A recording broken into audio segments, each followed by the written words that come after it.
New year దగ్గర పడుతూ ఉండడంతో డ్రగ్ కల్చర్ మళ్లీ పడగ విప్పుతోంది. విజయవాడలో డ్రగ్స్ పట్టుబడ్డాయి. మాచవరం పోలీస్ స్టేషన్ పరిధిలోని కేకే గ్రాండ్ హోటల్ వద్ద టాస్క్ ఫోర్స్ పోలీసులు దాడులు చేశారు. 10 గ్రాముల MDMA డ్రగ్స్ను సీజ్ చేసి 2 నిందితులను అరెస్ట్ చేశారు. పట్టుబడ్డవారు మధురనగర్కు చెందిన పారేటి వెంకట జగదీష్, సింగ్నగర్కు చెందిన అఖిలేష్గా గుర్తించారు. బెంగళూరు నుంచి డ్రగ్స్ తీసుకొస్తున్నట్లుగా తెలుస్తోంది. ఇక నిందితులను పట్టుకునే క్రమంలో ప్రధాన నిందితుడు పరారైనట్టుగా సమాచారం. నెల్లూరుకు చెందిన దొడ్డు రాజేష్ ప్రధాన నిందితుడిగా గుర్తించినట్లుగా సమాచారం.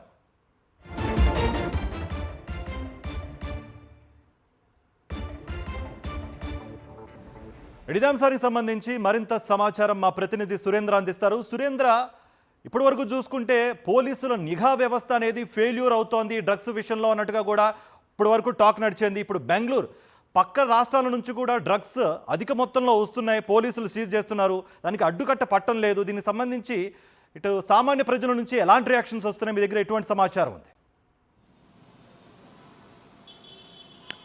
కార్తిక్, తాము అధికారంలోకి వస్తే 48 గంటల్లోనే డ్రగ్స్ కానీ గంజాయిని కానీ పూర్తిగా ఆంధ్రప్రదేశ్లో అరికడతామంటూ కూటమి నేతలు హామీ ఇచ్చారు. అయితే న్యూ ఇయర్ దగ్గర పడుతుంది. గత సంవత్సరం కూడా అనేక మందిని డ్రగ్స్ విషయంలో పట్టుకున్న పరిస్థితి కనిపించింది. ఇప్పుడు మళ్ళీ న్యూ ఇయర్ దగ్గర పడడంతో విజయవాడలో డ్రగ్స్ కలకలాలు రేపుతుందని చెప్పొచ్చు. నిన్న మాచవరం ప్రాంతంలో 10 గ్రాముల MDMA డ్రగ్స్ని పోలీసులు అధికారులు సీజ్ చేసిన పరిస్థితి కనిపించింది. విజయవాడకు సంబంధించిన 2 అదుపులోకి తీసుకున్నారు. అయితే దీంట్లో కీలక సూత్రధారిగా ఉండి బెంగళూరు నుంచి డ్రగ్స్ సరఫరా చేస్తున్న నెల్లూరుకు చెందిన రాజేష్ అనే వ్యక్తిని మాత్రం తప్పించుకున్న పరిస్థితి కనిపిస్తుంది. ఆయన కోసం పోలీసులు వెతుకులాట చేస్తున్న పరిస్థితి.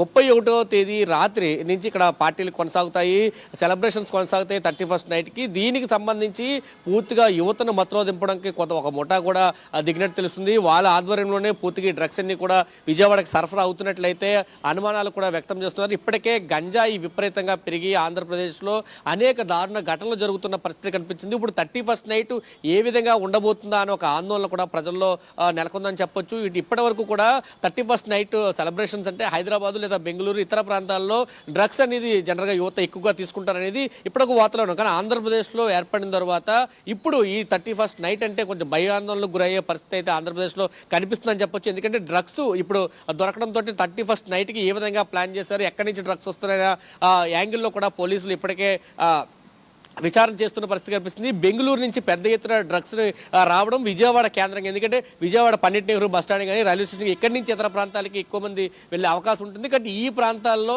నిఘా పెంచకపోతే కనుక ఖచ్చితంగా డ్రగ్స్ మరింత పెరిగే అవకాశం ఉందంటూ కూడా కొంతమంది చెప్తున్న పరిస్థితి కూడా ఆంధ్రప్రదేశ్లో కనిపిస్తుందని చెప్పొచ్చు. గతంలో కూడా పండిట్ నెహ్రూ బస్టాండ్లో ఇదే విధంగా దొరికారు. దాంట్లో కొంతమంది పెద్దల హస్తాలు ఉన్నట్లు కూడా తేల్చారు. ఇప్పుడు మళ్ళీ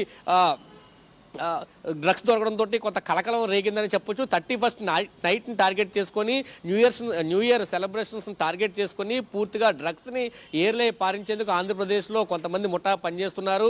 అయితే దీన్ని అరికట్టడంలో మాత్రం ప్రచార ఆర్భాటాలకు కానీ ప్రకటనలకు కానీ పెద్ద ఎత్తున చేస్తున్న నాయకులు మాత్రం అరికట్టడంలో పూర్తిగా విఫలమయ్యారు. పోలీస్ శాఖ కూడా ఏకల టీంని ఏర్పాటు చేశారు. అన్ని చోట్ల పర్యవేక్షిస్తున్నాము, పూర్తిగా అరికడుతున్నామని చెప్పినా ఎక్కడ అరికట్టిన పరిస్థితులు అయితే కనబడట్లేదు.